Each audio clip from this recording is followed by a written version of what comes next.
Hey, it's Ray. Today we're doing two different art challenges. First, I'm starting off with the random color palette challenge, and then the colorblind challenge. I know these trends are old, but I don't care. Let's start with the random color palette challenge. The random color palette generator I used is called Color Magic, and the site blessed me with this palette. Because the night before when I was trying to sleep, I envisioned an orange tiger with a blue galaxy head, and then I got this palette, so of course I had to draw it. The colors are a bit different than what I imagined, but it's fine.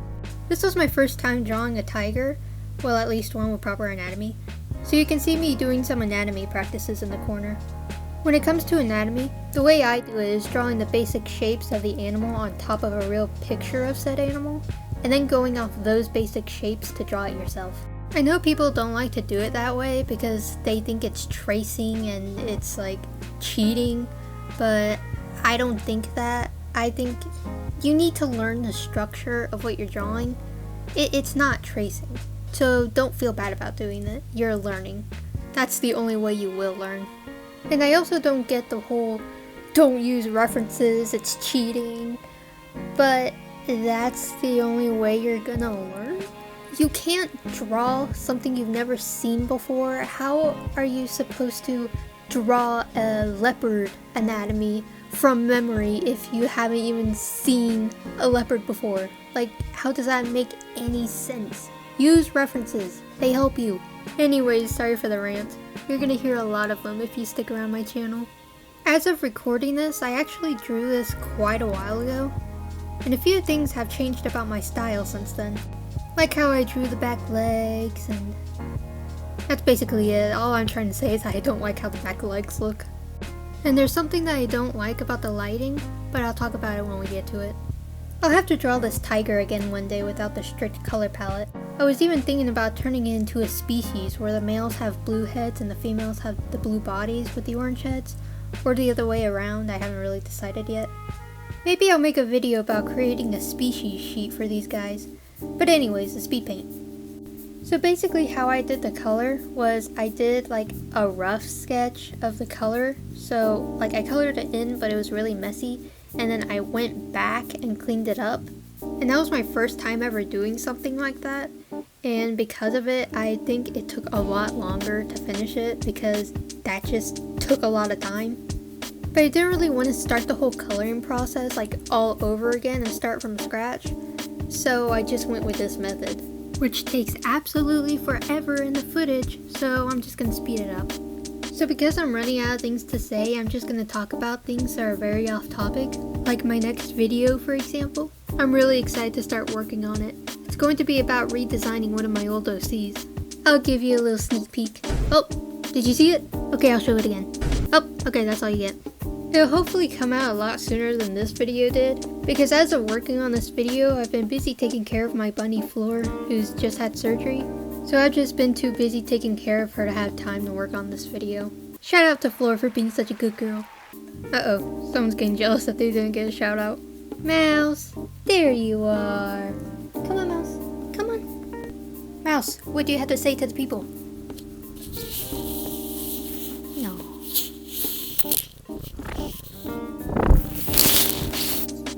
Shout out to Mouse. Give her a round of applause.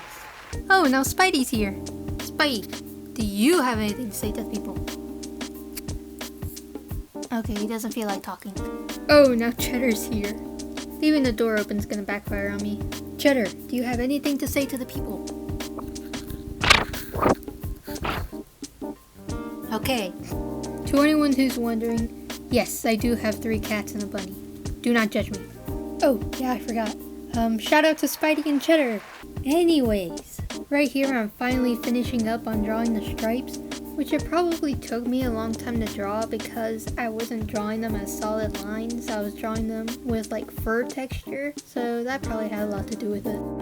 I've already decided that I want to redraw this one in the future, mostly to fix the mistakes I made, like the lighting, but I'm pretty happy with how this came out.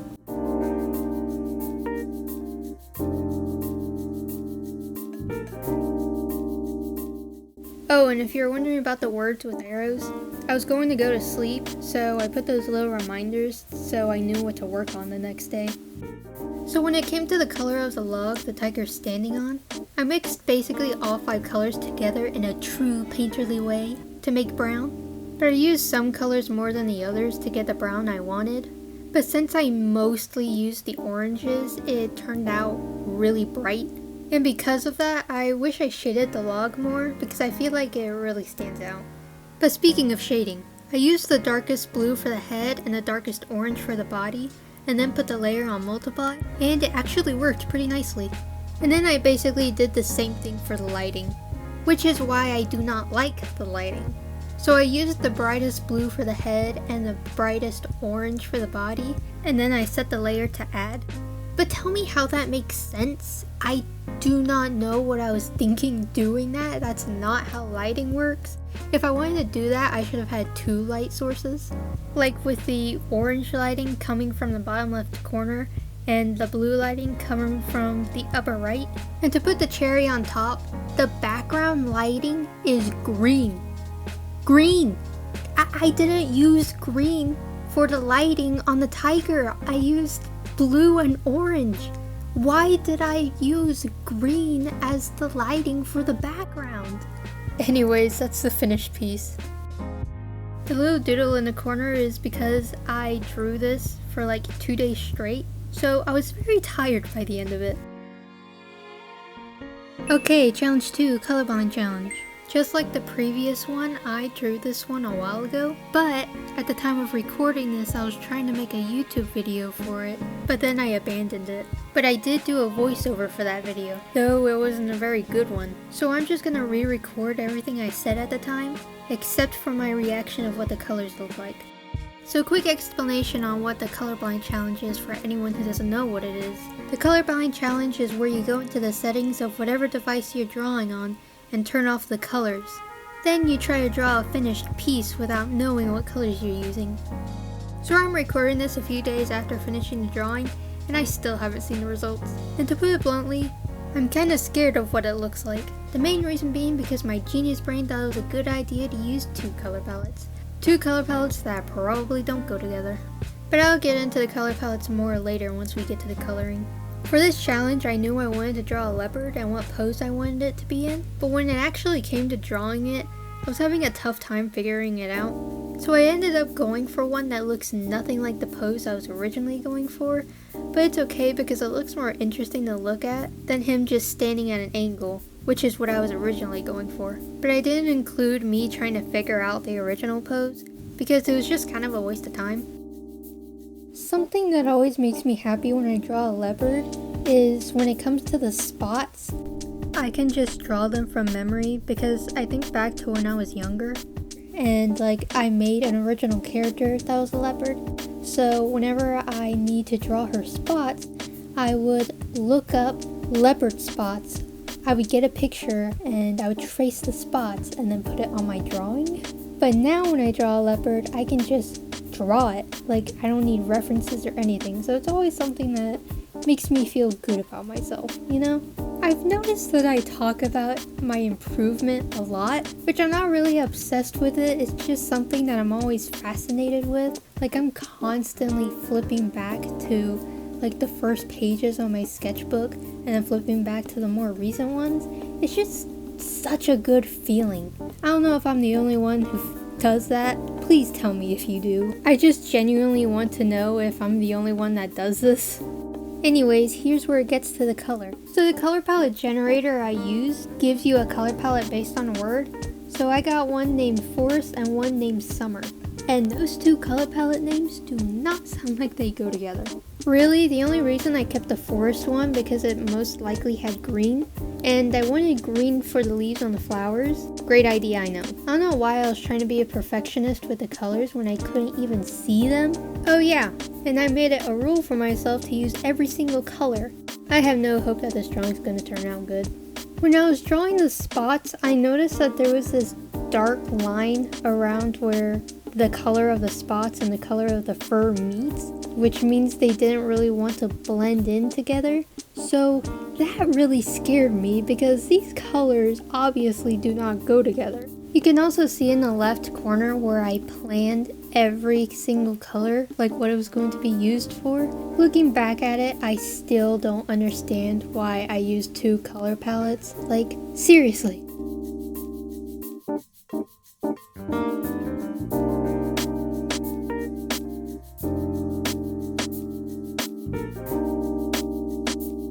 Okay, this is probably the part that scares me the most. The color I used for the shading. It's most likely a green since I chose it from the forest palette. Green sounds like a horrible color to use for shading.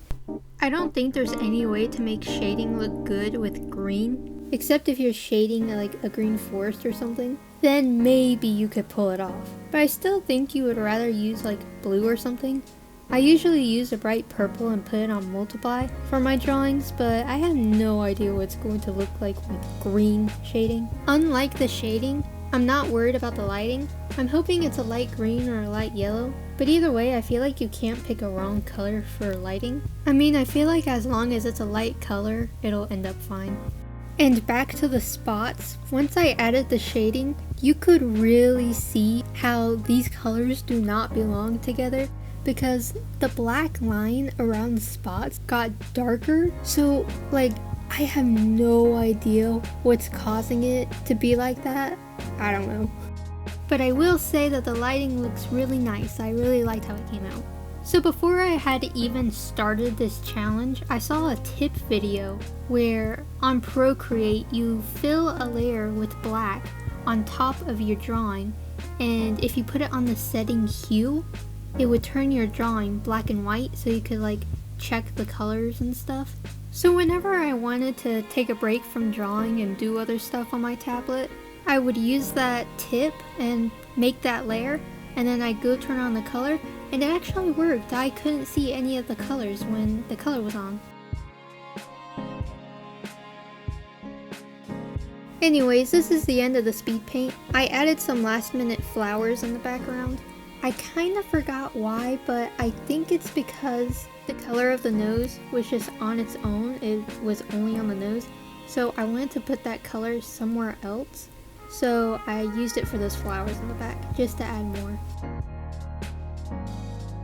And that's the drawing. Now time to see what it actually looks like. Oh my gosh. Red? Oh, the green spots. Oh my gosh, the summer palette already had a green. I didn't even need to use the forest palette.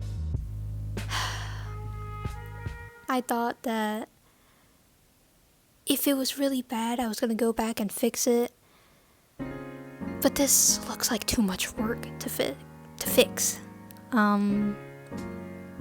Yeah, I still have a lot to say about this. First off, the red and green is just blinding. Second off, I was right with the shading being green, and it looks really bad. Like, it looks like the air is dirty in those areas. And the third thing I have to say isn't really a bad thing, but I just want to say that the flowers look like lemon and lime.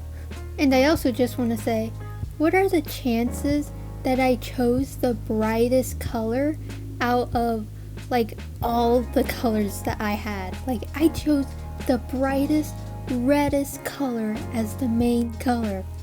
The colors are just horrible. Again, I do not understand why I chose 2 color palettes instead of just sticking with one. Why do I feel that you'd see this little leopard character on like a salsa jar? But yeah, I had fun working on these challenges. If you liked watching it, consider giving me a like, please. And if you want to watch my future video I teased earlier about redrawing one of my old OCs, then subscribe. I hope you enjoyed. Have a wonderful day and enjoy these bloopers. And have a great day and watch these bloopers. No. Watch these bloopers now! And enjoy these bloopers. Why did my voice have to crack? Well, this is gonna be a part of the bloopers now. And to put the cherry on top, the site I used to get the color palette is called I forgot.